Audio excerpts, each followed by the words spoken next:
Second topic of Unit 2 from BA, second semester English. And this is the essay Dream Children A Reverie by Charles Lamb. इस essay को dream children अ रेवरी नाम क्यों दिया है? Dream children यानी कि ऐसे बच्चे जो सिर्फ और सिर्फ ड्रीम से रिलेट करते थे, मतलब वास्तव में नहीं थे। मतलब इस पूरी essay के अंदर राइटर अपने दो बच्चों को अपने पास्ट के बारे में बताता है, लेकिन ऐसे के एंड में हम देखते हैं कि वो बच्चे वास्तव में हैं ही नहीं और राइटर के कोई बच्चे नहीं थे, बल्कि कि ये उनकी सिर्फ कल्पनाएं थी। ऐसे writer says children love to listen to stories about their elders, कि जो बच्चे होते हैं उन्हें अपने बड़ों के बारे में कहानियाँ सुनना पसंद होता है। When they were children to stretch their imagination, जब बच्चे होते हैं तो वो अपनी कल्पनाओं को और ज़्यादा बड़ा करना पसंद करते हैं। स्ट्रैच देयर इमेजिनेशन मतलब अपनी कल्पनाओं को और बढ़ाना चाहते हैं। किस चीज़ के लिए? To the conception of traditionary grand uncle और ग्रैंड माँ, वो जानना चाहते हैं अपने किसी ग्रेट अंकल के बारे में या किसी ग्रैंड माँ के बारे में, ग्रैंड फादर के बारे में, मतलब वो अपने पूर्वजों के बारे में सुनना पसंद करते हैं। होम दे नेवर सा, ऐसे लोगों के बारे में, ऐसे अपने ग्रैंड माँ ग्रैंड फादर के बारे में सुनना पसंद करते हैं जिन्हें उन्होंने कभी नहीं देखा हो। It was in this spirit that my little ones crept about me the other evening. It was in this spirit, और इसी भावना के साथ, माई लिटिल वंस, मेरे जो छोटे छोटे बच्चे थे, क्रैप्ट अबाउट मी, वो मेरे पास आए। क्रैप्ट अबाउट मी मतलब क्रैप्ट का मतलब होता है रेंग रेंग कराना, मतलब धीरे धीरे मेरे पास आए एक इवनिंग को। To hear about their grandmother Field, क्योंकि वो अपनी ग्रेट ग्रैंड मदर यानी परदादी के बारे में सुनना चाहते थे, जिसका नाम था field, who lived in a great house in Norfolk. और ये जो ग्रैंड मदर थी मिसिस फील्ड, ये एक ग्रेट हाउस में रहती थी, एक बड़े से घर में रहती थी जो कि नॉरफॉक नाम की जगह पर था। ये जो बड़ा घर था, राइटर बताता है कितना बड़ा था ये, 100 times bigger than that in which they and पापा लिव। ये उस घर से कोई 100 गुना बड़ा था जिसमें कि वो और उसके पापा रहते थे।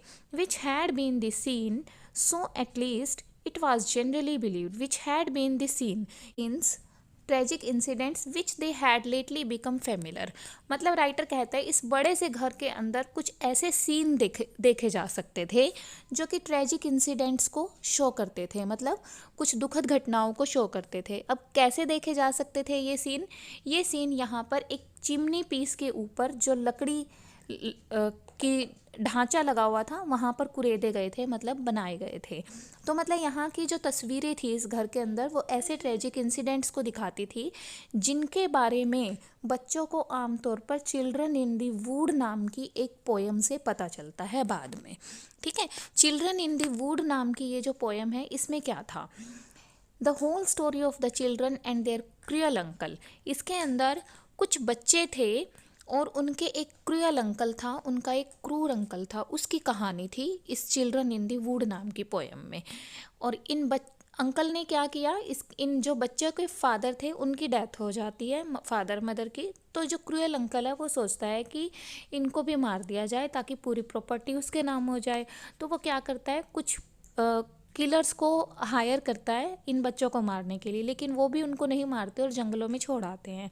तो वहाँ पर ये बच्चे भूखे प्यासे मर जाते हैं। This was the story of the poem children in the wood. तो इस स्टोरी से इन बच्चों को पता चलता है कि ये जो ट्रेजिक इवेंट्स थे, ट्रेजिक इंसिडेंट्स थे जो इस घर में दिखाए गए थे, वो कैसे थे। अब ये ट्रेजिक इंसिडेंट्स कहाँ पर थे इस घर में? Fairly carved out in wood upon the chimney piece of the great hall. इस घर के अंदर एक बड़ा सा हॉल था, वहाँ के चिमनी पीस के ऊपर जो लकड़ी लगी हुई थी उस पर ये जो ट्रेजिक इंसिडेंट्स थे ये दिखाए गए थे। The whole story down to the robin red breasts.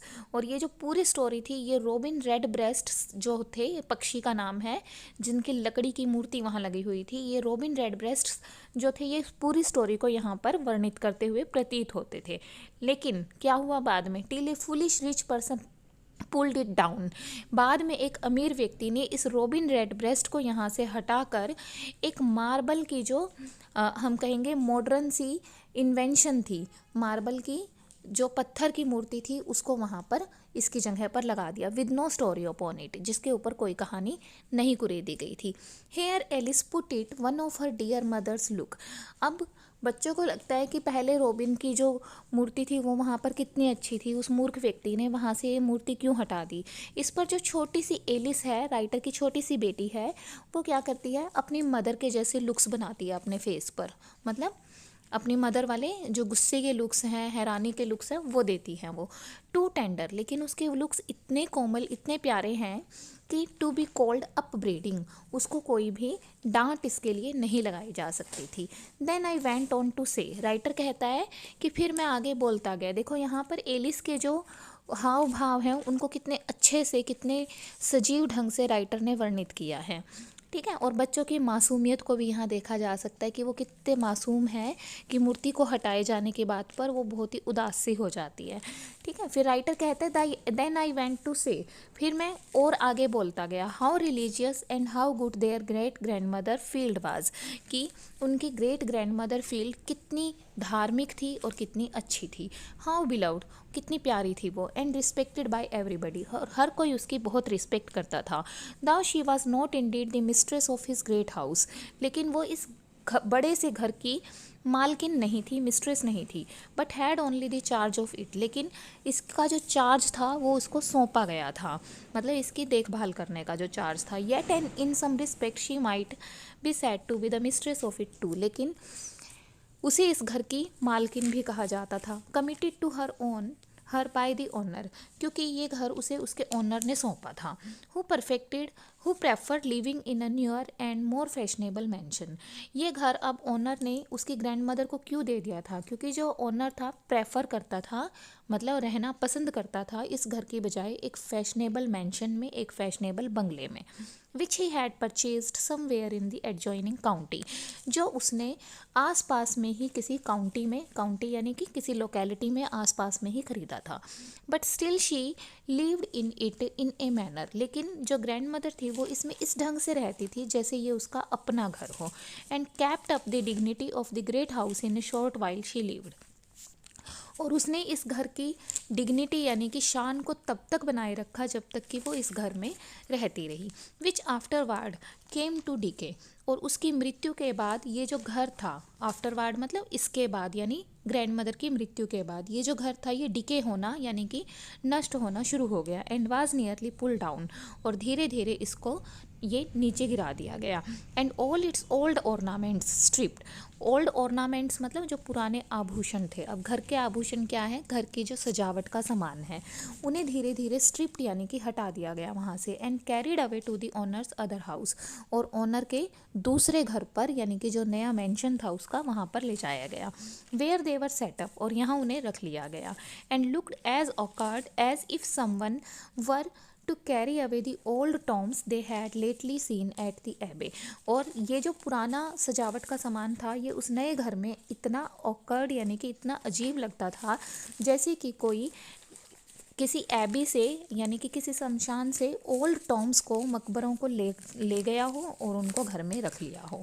And stick them up in ladies is tardy guild drawing room, और इन टॉम्स को किसी ने मान लो कि लेडी गिल्ड के ड्राइंग रूम में सजा दिया हो, मतलब बहुत ही अजीब लग रहा था वो सारा सामान उस नए घर में, क्योंकि सामान बहुत पुराना था और घर बहुत नया था।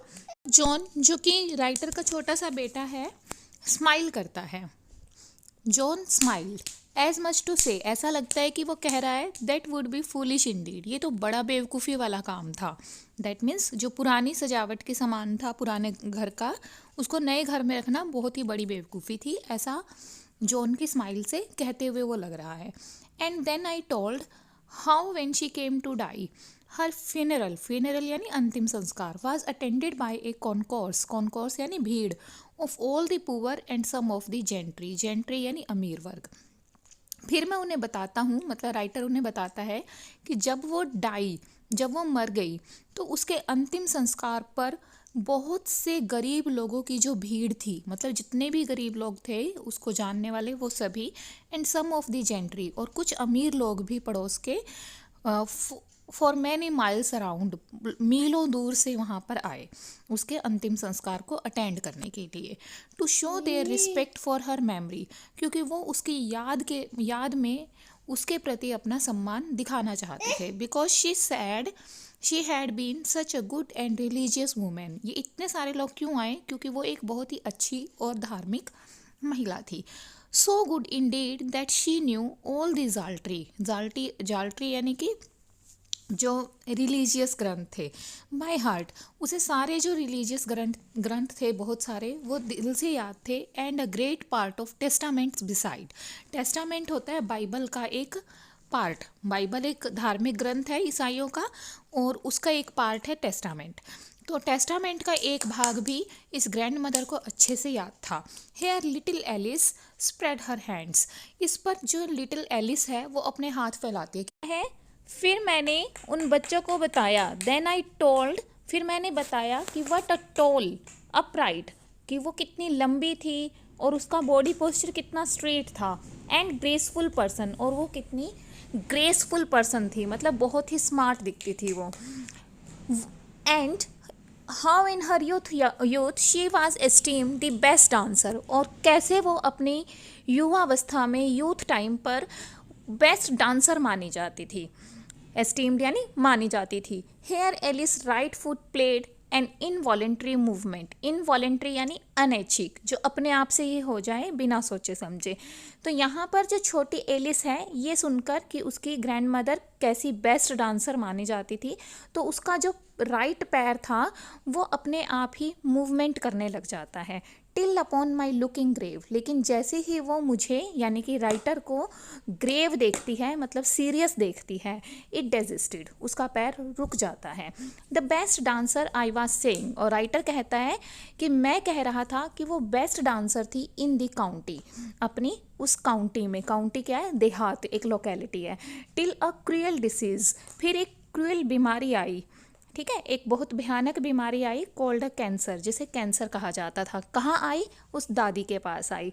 And bowed her down with pain, और जो दादी थी वो बेचारी दर्द से झुक गई। पेन यानी दर्द, और बोर्ड डाउन यानी झुक गई। बीमारी ने दादी को तो झुका दिया, लेकिन could no never bend her good spirit, लेकिन उसकी अच्छी भावनाओं को कभी नहीं झुका पाई ये बीमारी।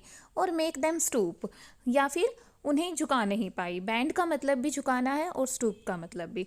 But they were still upright, बल्कि उसकी जो अच्छाई थी वो अभी भी अपराइट यानी कि एज इट इज़ थी। वैसे अपराइट का मतलब सीधा है, लेकिन यहाँ क्या है? एज इट इज़ थी, वैसी की वैसी थी। Because she was so good and religious, क्योंकि वो बहुत ही अच्छी थी और बहुत ही रिलीजियस थी। Then I told how she was used to sleep by herself in a lone chamber. Lone यानी कि अकेले, और चैम्बर यानी कि जो कक्ष है, of the great lawn house.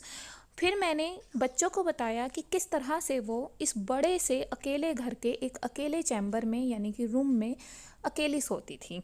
And how she believe that, और उसका मानना था कि एन एप्रेशन मतलब साया या छाया भी जिसे हम कह सकते हैं, ऑफ टू इन्फेंट्स। इन्फेंट होते हैं छोटे बच्चे यानी कि शिशु। तो उसका मानना था कि दो छोटे बच्चों का जो साया है, मतलब उनकी जो मृत आत्मा है, was to be seen at midnight, आधी रात को वहाँ देखी जा सकती थी। क्या करते हुए? Gliding up and down the great staircase, बड़ी बड़ी सीढ़ियों के जो जगह थी उसमें ऊपर नीचे चढ़ते हुए उन बच्चों की आत्मा को देखा जा सकता था। नियर वेयर शी स्लेप्ट, और कहाँ देखा जा सकता था? जहाँ वो सोती थी। बट शी सैड, लेकिन उसका कहना था कि those innocents would do her no harm, ये जो मासूम सी आत्माएं थी, बच्चे थे, ये उसको कोई नुकसान नहीं पहुंचाते थे। And how frightened I used to be, और मैं कितना डर जाता था इस सब से, राइटर कहता है। नाउ इन दोज डेज, जबकि उस टाइम पर, I had my maid to sleep with me, मेरी जो मेड होती थी वो मेरे पास सोती थी। राइटर छोटा बच्चा था उस टाइम पर, तो उसकी जो मेड थी वो उसके पास सोती थी। Because I was never half so good और रिलीजियस एज शी, और मैं इतना, जितनी कि वो अच्छी और रिलीजियस थी, उसका आधा भी नहीं था। एंड येट आई नेवर सा द इन्फेंट्स, लेकिन मैंने फिर भी कभी भी उन बच्चों की आत्मा को नहीं देखा। Here John expanded all his eyebrows, यहाँ जो छोटा बच्चा है जॉन फिर से एक रिएक्शन करता है। जो छोटे बच्चे होते हैं वो बहुत मासूम होते हैं, वो पुरानी बातों को सुनकर अपनी रिएक्शंस देते हैं, मासूम रिएक्शंस देते हैं। यहाँ पर जॉन फिर से क्या करता है, अपनी आईब्रोज को फैला लेता है and try to look courageous, और आईब्रोज को फैलाकर वो ऐसे दिखाने की कोशिश करता है जैसे वो बहुत ही करेजियस यानी कि बहादुर है। Then I told how good she was to all her grandchildren, फिर मैंने उसे बताया, बच्चों को बताया कि वो अपने ग्रैंड चिल्ड्रन यानी पोते पोतियों के लिए कितनी अच्छी थी। कौन? Grandmother. Having us to great house in the holidays, writer बताता है कि वो उन्हें हॉलीडेज़ के टाइम पर इस ग्रैंड हाउस में भी ले जाती थी, ठीक है। Where I in particular used to spend many hours by myself, जहाँ पर मैं पर्टिकुलरली अपने आप ही कई घंटे बिता देता था। किस चीज़ में घंटे बिता देता था writer? In gazing upon the old bust of the 12 Caesars, यहाँ पर इस बड़े से घर के अंदर ओल्ड बस्ट, बस्ट क्या होता है? स्मारक यानी बुत बने हुए थे। किस चीज़ के? 12 सीजर्स के, 12 सीजर्स के, यानी कि 12 जो रोम के सम्राट थे उनकी जो मूर्तियाँ थी वो वहाँ पर रखी हुई थी। और जब राइटर वहाँ जाता था तो इन 12 सीजर्स को देखने में कई घंटे बिता देता था, उसे ये इतने अच्छे लगते थे। और राइटर क्या कहता है, मैं जब तक उनको देखता रहता था till the old marble heads would seem to live again, जब तक कि मुझे ऐसे नहीं लगने लग जाता था कि ये जो मार्बल के, पत्थर के बने हुए हेड्स हैं, मूर्तियां हैं, ये फिर से जीवित ना हो जाएं, और I to be turned into marble with them, या फिर मैं भी इनकी तरह से मूर्ति ना बन जाऊं। मतलब वो पूरी तरह से उनमें खो जाता था। How I never could be tired with roaming about the huge mention, और क्या कहता है कि मैं इस ह्यूज मैंशन, ह्यूज यानी बहुत बड़ा, विशाल, और मैंशन यानी कि जो घर था, बेंगलो टाइप था, मैंशन था, ठीक है। इस बड़े से घर के अंदर रोमिंग यानी कि भटकते हुए, कि मैं इस बड़े से घर के अंदर घूमते हुए कभी भी थकता नहीं था। With its vast empty rooms, मैं इसके बड़े बड़े खाली कमरों में घूमता था। With their worn out hangings, उनकी जो हैंगिंग्स थी वो काफ़ी पुरानी हो चुकी थी। फ्लटरिंग टेपेस्ट्री, टेपेस्ट्री क्या होता है? टेपेस्ट्री है झालरदार जो नक्काशी वाली चीज़ें हैं, मतलब कपड़े के ऊपर बनी हुई जो नक्काशीदार वस्तुएं हैं वो लहराती हुई यहाँ पर दिखाई देती थी। कार्ड ओकन पैनल्स, ओकन यानी कि ओक की लकड़ी के, पैनल्स यानी कि जो सजावट का सामान था, कार्ड यानी कि जो वक्रित थे, तो मुड़ी हुई लकड़ी की पैनल वाले, लकड़ी वाले जो पैनल्स थे वो यहाँ लटके हुए थे, उनको मैं देखता था।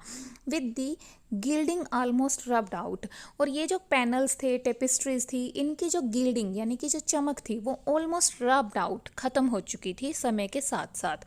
सम time in the spacious old fashion garden, और कभी कभी मैं ये जो ओल्ड फैशन गार्डन थे इस घर के, उनमें भी घूमता था। Which I had almost to myself, और शायद ये जो गार्डन्स थे ये सिर्फ मेरे लिए थे क्योंकि यहाँ पर कोई और आता जाता नहीं था। Unless when now and then a solitary gardening man would cross me, सिवाय कभी कभी एक अकेला जो गार्डनिंग मैन था यानी जो माली था वो मुझे यहाँ पर मिल जाता था।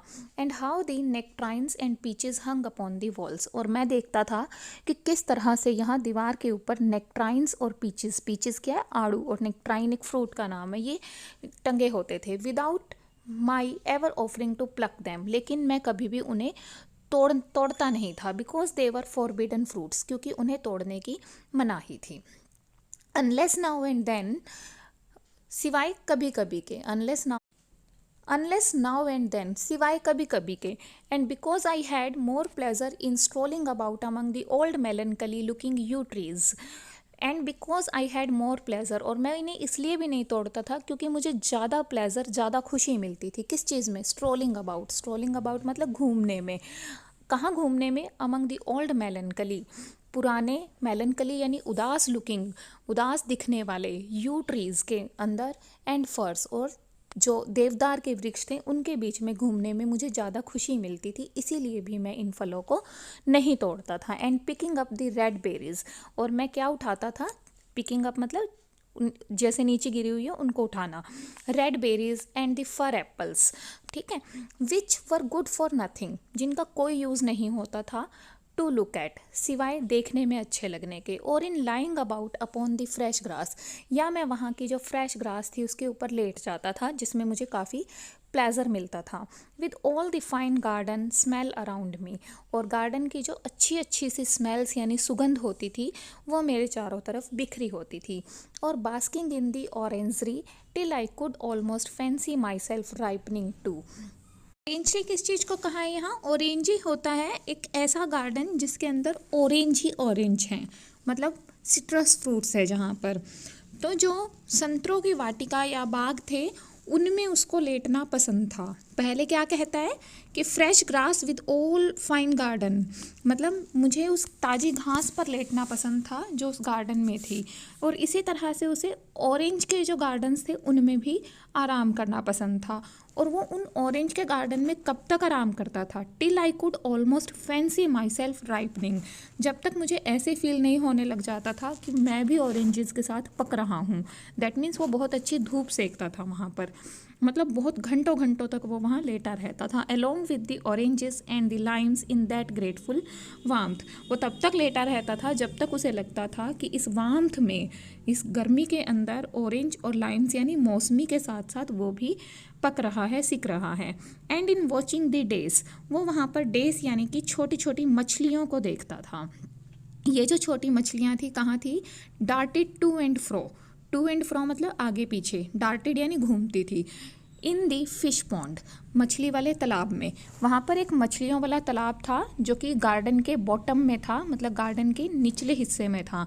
वहाँ पर वो छोटी छोटी मछलियों को घूमते हुए देखता था उस पॉन्ड में। With here and there a great sulky pike, और उसी गार्डन के उसी पॉन्ड के अंदर वो एक ग्रेट यानी बड़ी सी, सल्की यानी लेजी सी, पाइक एक मछली का नाम है, एक बड़ी मछली को भी मिडवे उनके बीच के रास्ते में लटका हुआ देखता था, मतलब बैठा हुआ पानी में देखता था। कहाँ पर? Down water in silent state. ये जो मछली थी ये आराम से साइलेंट स्टेट में पानी में बैठी रहती थी। ऐसा लगता था as if it mocked at their impertinent frisking. Impertinent यानी कि घमंड से भरी हुई, और फ्रिस्किंग यानी उछल कूद, मोक यानी मजाक करना। तो ऐसा लगता था कि ये जो मछली थी बड़े वाली, ये छोटी मछलियों की फ्रिस्किंग पर यानी कि उछल कूद के ऊपर उनका मोक यानी कि मजाक बना रही होती थी। I had more pleasures in this busy idle diversions. Writer कहता है कि मुझे इस बिजी और आइडल डाइवर्जन्स में, मतलब व्यस्त रहने में, और आइडल यानी कि खाली रहने में, वो व्यस्त भी रहता था खाली भी रहता था। कैसे रहता था व्यस्त रहता था घूमने फिरने में, लेटने में, प्रकृति को देखने में, ठीक है। और आइडल क्या था? क्योंकि उसके पास कोई काम नहीं था, इस तरह से वो बिजी भी था आइडल भी था। तो बिजी और आइडल दोनों एक दूसरे के ऑपोजिट है, तो यहाँ पर ऑक्सीमोरॉन फिगर ऑफ स्पीच भी बनता है। तो उसे इस लाइफ की बिजी और आइडलनेस के अंदर बहुत ही खुशी फील होती थी, प्लेजर फील होता था। और उसे घूमने फिरने में, आराम करने में, इन गार्डन्स में, इस मेंशन में ज़्यादा खुशी फील होती थी, बजाय कि in all sweet flavours of peaches, nectarines, orange and such like common baits of children, बजाय कि उसे बच्चों को जो पीचेस यानी कि जो आड़ू है, नेक्ट्राइन, ऑरेंज और दूसरे ऐसे कॉमन बेट्स यानी लालच, दूसरी चीज़ों के जिन लालच से बच्चे खुश होते हैं ना, उसे उन खुशियों से ज़्यादा खुशी मिलती थी इस तरह की घूमने फिरने में। Here John slyly deposited back upon the plate a bunch of grapes. जब वो सुनता है कि जो राइटर था उसको बजाय, जॉन जो छोटा बच्चा है, जब वो सुनता है कि राइटर को फ्रूट्स खाने से या इसे खाने पीने के लालच से ज़्यादा दूसरी चीज़ें पसंद थी, तो वो भी क्या करता है? स्लाइली यानी चुपके से, डिपॉजिटेड बैक मतलब प्लेट में वापस रख देता है। क्या रख देता है? बंच ऑफ ग्रेप्स, अंगूरों का वो गुच्छा जो उसके हाथ में था। विच नॉट अनऑब्जर्व्ड बाय एलिस, और उसे एलिस ऐसा करते हुए देख भी लेती है। He had mediated dividing with her. इसी अंगूरों के गुच्छे को उसने एलिस के साथ डिवाइड किया था, मतलब बांटा था, ठीक है। एंड बोथ सीम विलिंग, और अब दोनों ही बच्चे ऐसा लगता था कि चाहते थे, विलिंग यानी चाहना, दोनों बच्चे क्या चाहते थे? To relinquish them from the present as irrelevant, इसको वापस रखना। Then in somewhat a more heightened tone, फिर राइटर ने एक बहुत गंभीर आवाज़ में कहा, कहा कि आई टोल्ड, मैंने बच्चों को बताया, though their great grandmother Field love all grandchildren, कि जो उनकी ग्रेट ग्रैंड मदर फील्ड थी वो सभी ग्रैंड चिल्ड्रन से बहुत प्यार करती थी। येट, लेकिन in an special manner she might be said to love their uncle John L, लेकिन वो स्पेशली उनके अंकल जॉन एल से, यहाँ पर कंप्लीट नाम नहीं बताया गया है, सिर्फ क्या लिखा है, जॉन एल से बहुत प्यार करती थी। Because he was so handsome and spirited a youth, क्योंकि वो बहुत हैंडसम था और बहुत ही स्पिरिटेड था, मतलब ऊर्जावान था। And a king to the rest of us, और हम सब में वो एक किंग की तरह से यानी सबसे सुपीरियर था। And instead of mopping about in solitary corners, वो सॉलिटरी यानी अकेले, कॉर्नर्स यानी कोनों में, वो अकेले कॉर्नर्स में मोपिंग यानी घूमने के बजाय would mount the most mettlesome horse, सबसे मेटलसम यानी सबसे ज़्यादा जो एनर्जेटिक था उस घोड़े को ढूंढता एंड माउंट, और उसके ऊपर चढ़ जाता था। When but an imp no bigger than themselves, लेकिन वो कैसे घोड़े को चूज़ करता था, क्योंकि राइटर भी उस टाइम पर बच्चा था जबकि वो बात बता रहा है, तो उसके अंकल भी बच्चा थे, मतलब उसका भाई भी बच्चा था, तो वो एक ऐसे घोड़े को चुनता था जो कि एक इम्प मतलब छोटे बच्चे से ज़्यादा कुछ नहीं था, मतलब घोड़ों में भी छोटे घोड़े पर, और जो कि उससे खुद से ज़्यादा बड़ा नहीं होता था, ऐसे घोड़े को चुनता था और उसके ऊपर चढ़ जाता था। And make it carry him half over the country in a morning, और सुबह सुबह उसके ऊपर चढ़कर काउंटी में आधी काउंटी में घूम आता था। And join the hunters when there were any out, और अगर उन्हें रास्ते में कोई हंटर्स मिलते तो उनको ज्वाइन कर लेता था। And yet he loved the old great house and garden too, ये जो अंकल था इसको पुराना घर और गार्डन दोनों पसंद थे, but had too much spirit to be always pent up within their boundary, लेकिन ये इसकी बाउंड्रीज के अंदर रहना पसंद नहीं करता था, बल्कि इससे बाहर निकलना पसंद करता था। And how their uncle grew up to man's estate, और जब उसके अंकल बड़े हो गए तो कितने ब्रेव हो गए वो और कितने हैंडसम हो गए, इसका वर्णन राइटर करता है। To the admiration of everybody, वो इतना ब्रेव था, इतना हैंडसम था कि सभी उसकी तारीफ़ करते थे। But of their great grandmother field most specially, लेकिन उसकी ग्रेट ग्रैंड मदर स्पेशली उसकी तारीफ़ करती थी। And how he used to carry me upon his back when I was a lame footed boy, अब राइटर कहता है कि जो उस बच्चों के अंकल थे वो किस तरह से राइटर को अपनी कमर पर बिठाकर ले जाते थे जब राइटर एक पैर से लंगड़ा लड़का था, या एक पैर से जब वो लंगड़ा हो चुका था। For he was a good bit older than me, क्योंकि ये जो राइटर का अंकल, बच्चों का अंकल था, ये राइटर से काफ़ी बड़ा था। Many a mile when I could not walk for pain, वो उसे काफ़ी कई मीलों तक अपनी कमर पर बिठा कर ले जाता था जब राइटर पेन की वजह से चल नहीं पाता था। And how in after life he became lame footed too, और राइटर बताता है कि बाद में काफ़ी समय के बाद ये जो अंकल था ये खुद भी लेम फुटेड हो गया था, मतलब खुद भी इसका पैर खराब हो गया था। And I did not always make allowance enough for him, और राइटर कहता है कि मैं उसके लिए इतनी अलाउंस यानी कि इतनी हेल्प नहीं कर पाया जितनी कि वो मेरी करता था। व्हेन ही वाज इम्पेशेंट, जब वो अपने इस पेन की वजह से, अपने इस लंगड़े पैर की वजह से अधीर होता था, पेन में होता था, तो मैं शायद उसकी उतनी हेल्प नहीं कर पाता था। Not remember sufficiently how considerate he had been to me when I was lame footed, मुझे अच्छे से याद भी नहीं है कि वो मेरी कितनी चिंता करता था, मतलब वो मेरी बहुत चिंता करता था जब मैं लेम फुटेड था। And how when he died though he had not been dead an hour, और जब उसकी मृत्यु हुई तो उसकी मृत्यु को 1 घंटा भी नहीं हुआ था, लेकिन इट सीम्ड, मुझे ऐसे लगा कि he had died a great while ago, कि उसकी मृत्यु को बहुत टाइम हो गया। Such a distance there is betwixt life, writer कहता है कि लाइफ और डेथ के बीच में जो डिस्टेंस होती है वो ऐसी ही होती है। And how I bore his death as I thought pretty well at first, writer कहता है मैंने उसकी डेथ को शुरुआत में बहुत ही साधारण ढंग से लिया, but afterward it haunted and haunted me, लेकिन बाद में ये मेरे लिए दर्दनाक होती गई, मतलब मैं अपने भाई को बहुत मिस करने लगा। And though I did not cry or take it to heart as some do, लेकिन फिर भी मैंने उसकी मृत्यु को अपने दिल पर नहीं लिया, या मैं बहुत नहीं रोया जैसा कि बहुत से लोग करते हैं। एंड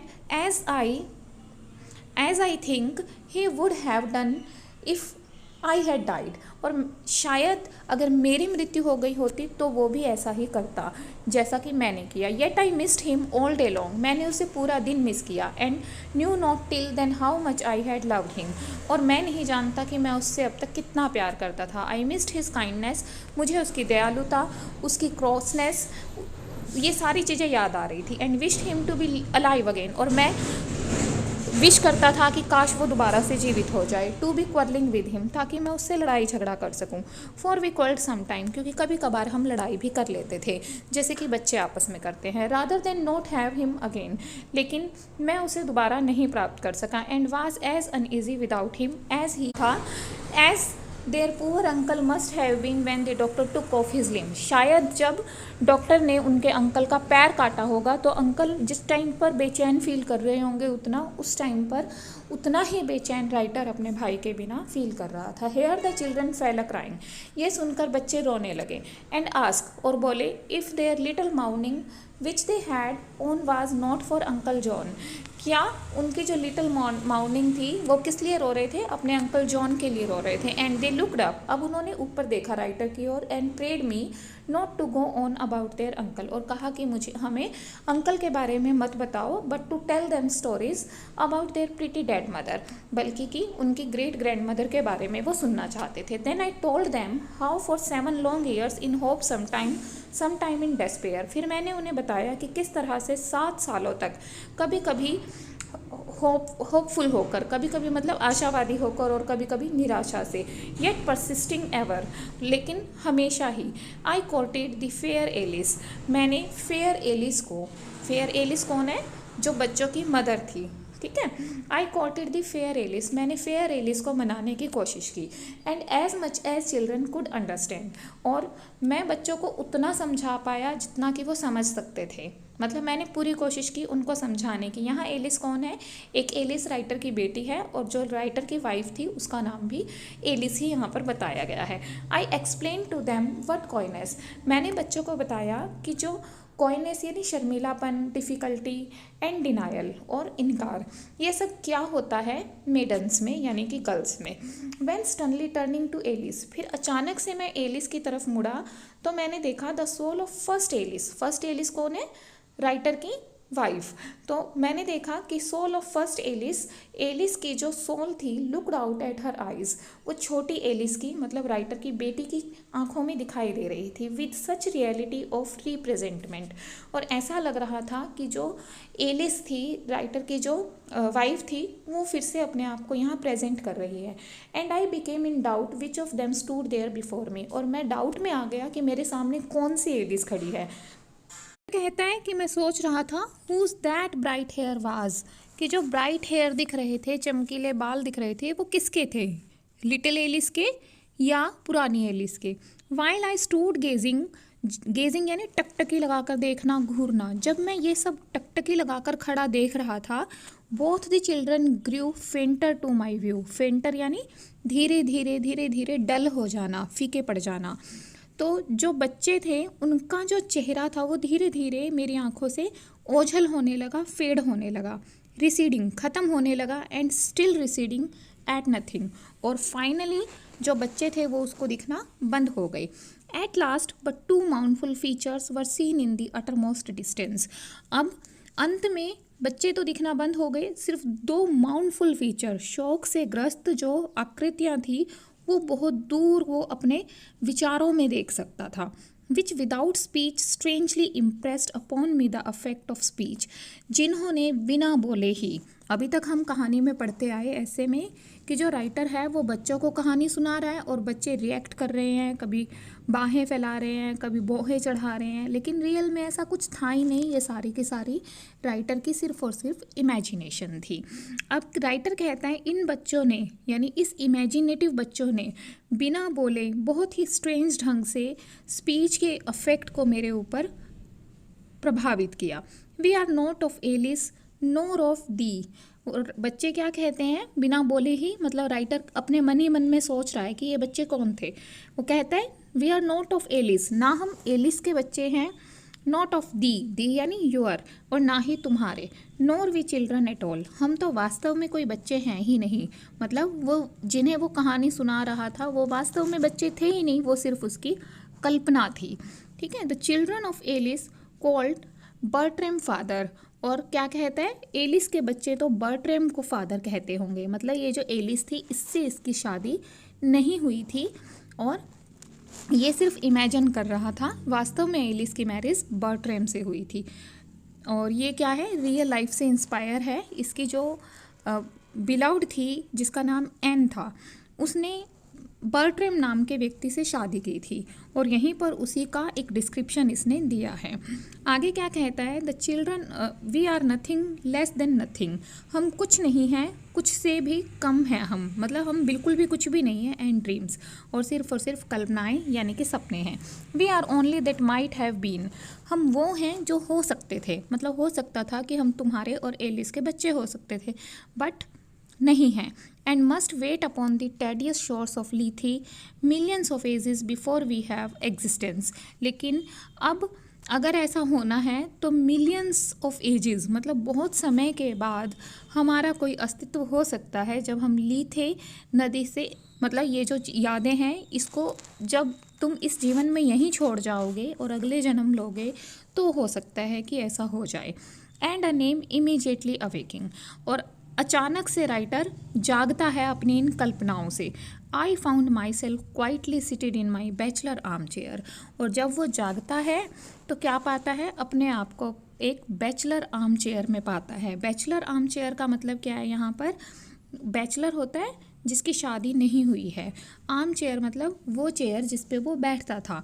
अब चेयर बैचलर नहीं है, यहाँ पर राइटर बैचलर है, राइटर की शादी नहीं हुई है।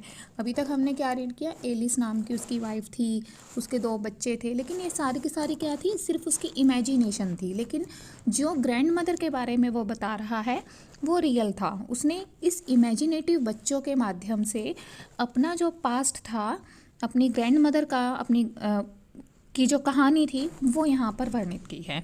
तो क्या कहता है कि मैं कंवारा था, अविवाहित था, मेरी कोई वाइफ नहीं थी, और मैं अपनी आर्म चेयर में बैठा था जब मैं इन विचारों से, कल्पनाओं से बाहर आया। और where I had fallen asleep, मैं इसी चेयर पर बैठे बैठे सो गया था, और मैंने क्या पाया जब जागा, with the faithful Bridget unchanged by my side, मतलब कुछ भी नहीं था, कोई बच्चे वहाँ नहीं थे, कुछ भी नहीं था सिवाय फेथफुल यानी कि विश्वास के लायक ब्रीजेट। ब्रीजेट क्या होता है, जो बहुत ही प्रीशियस है, ठीक है, यानी कि उसकी जो बहन थी वो उसके पास थी, और वो जो उसकी बहन थी वो थोड़ी सी इनसेन थी, but John was gone for ever, लेकिन जो जॉन था वो हमेशा के लिए जा चुका था, मतलब उसका ब्रदर हमेशा के लिए जा चुका था। This was the story of this एसे, और इसमें आप समझ गए होंगे कि राइटर ने ड्रीम चिल्ड्रन क्यों कहा बच्चों को, क्योंकि जो बच्चे इस कहानी में वर्णित किए गए हैं वो वास्तव में कहीं थे ही नहीं, वो सिर्फ उसके ड्रीम्स यानी कि कल्पनाओं के अंदर एग्जिस्टेंस करते